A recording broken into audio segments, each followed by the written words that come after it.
নমস্কাৰ নগাঁৱৰ পৰা কেইটামান গুৰুত্বপূৰ্ণ বাতৰিলৈ আসাম লাইভত মই বিমান মজুমদাৰ। বৰ্তমান কৰোনা ভাইৰাছৰ যি আতংক সেই আতংকই কঁপাই তুলিছে সমগ্ৰ পৃথিৱী।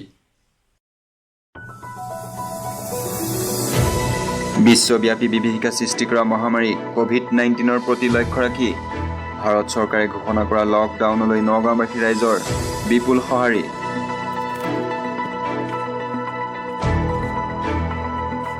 জনশূন্য হৈ পৰিছে নগাঁৱৰ সকলো ৰাজপথ।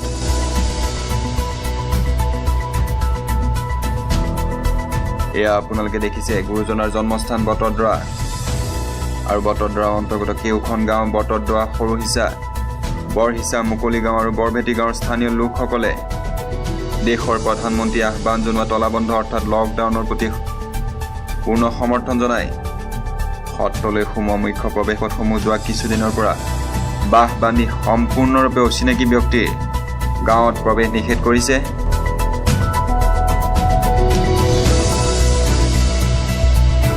যিহেতু বৰ্তমান এই কৰোনা ভাইৰাছ মানৱ জাতিৰ বাবে প্ৰত্যাহ্বান স্বৰূপ হৈ পৰিছে, তেনে সময়তে সচেতনতাৰ প্ৰতি লক্ষ্য ৰাখি নগাঁও জিলাৰ অন্তৰ্গত প্ৰায়সমূহ অঞ্চলতেই গাঁৱলৈ আহিব পৰা মূল পথসমূহ সম্পূৰ্ণৰূপে স্থানীয় ৰাইজে বন্ধ কৰা দেখিবলৈ পোৱা গৈছে। প্ৰায়বোৰ অঞ্চলতে স্বাস্থ্য বিভাগ, সাংবাদিক, পুলিচ প্ৰশাসনৰ লগতে জৰুৰীকালীন কামৰ বাহিৰে আন কোনো অচিনাকি ব্যক্তিক গাঁৱত প্ৰৱেশ কৰিবলৈ দিয়া নাই।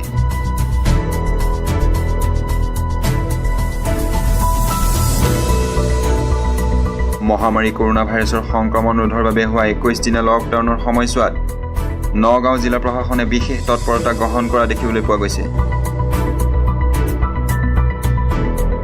এই 21 দিনীয়া কাৰ্যসূচী সফলভাৱে পালন কৰিবলৈ ৰাইজক আহ্বান জিলা প্ৰশাসনৰ লগতে নগাঁৱৰ বিভিন্ন দল সংগঠনৰ। ইয়াৰ মাজতে কৰোনা ভাইৰাছৰ বিভীষিকাই চৌদিশে আতংকময় পৰিৱেশ সৃষ্টি কৰাৰ সময়তে নগাঁৱৰ বিভিন্ন ঠাইত আৰ্তজনক সহায়ৰ হাত আগবঢ়াইছে বিভিন্ন দল সংগঠনৰ উপৰিও বিভিন্নজন হৃদয়বান লোকে।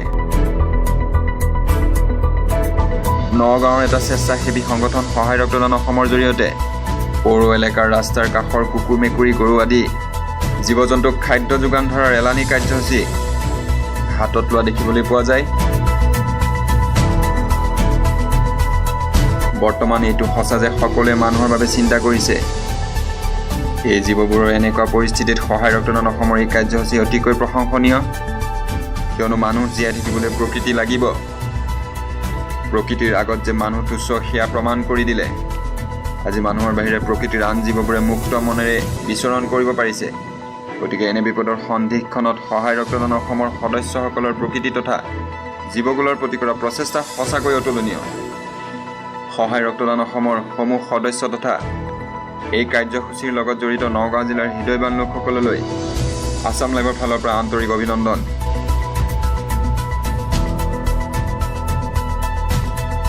নগাঁৱৰ বিভিন্ন প্ৰান্তৰ বিভিন্নজন লোকে ঘৰতে আবদ্ধ থাকি লকডাউনৰ প্ৰতি সঁহাৰি জনায়।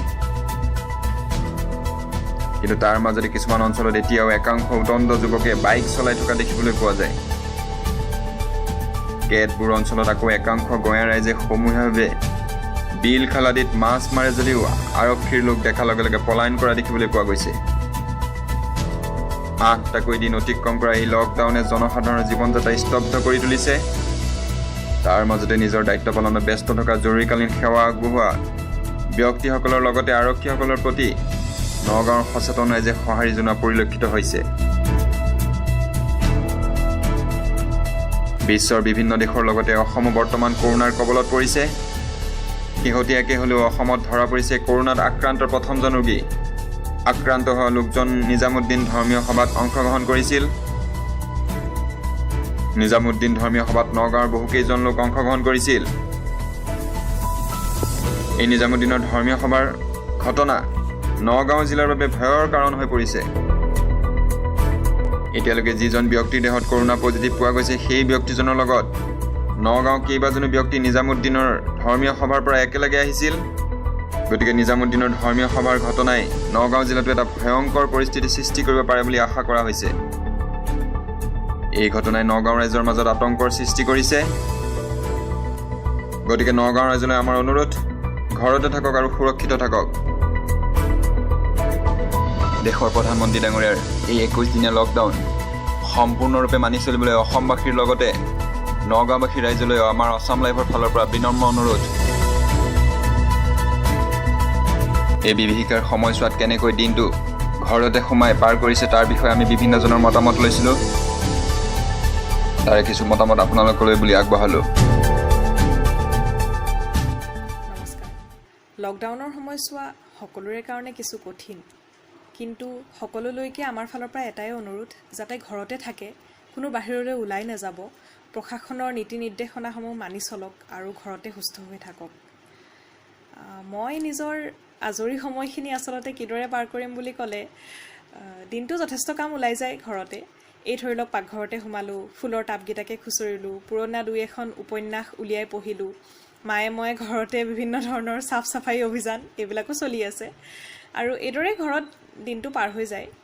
আজৰি মানে এতিয়াতো গোটেই দিনৰ গোটেই সময়খিনিয়ে আজৰি, আৰু এনেকুৱা নহয় যে ঘৰত ব'ৰ হৈছোঁ, বিভিন্ন ধৰণৰ কামৰ মাজেৰে দিনটো পাৰ হৈ যায়।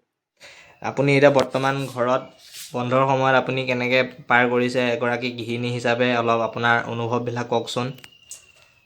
এগৰাকী গৃহিণী হিচাপে মোৰ অনুভৱ, মই ঘৰত এতিয়া থাকি মানে আমনিয়ে পাইছোঁ আৰু ৰন্ধা বঢ়াৰ পৰা আদি কৰি এইবিলাকে কৰি আছোঁ আৰু। মই ভাত চাত বনায়ো ভাল পাওঁ, বনাই কৰি খুৱাইছোঁ, কিন্তু বোৱা বজা নাই যে সেইটোৰ পৰা অকণ দিগদাৰ হৈছে আৰু, ৰেচিপিবিলাক পোৱা নাই বনাবলৈ।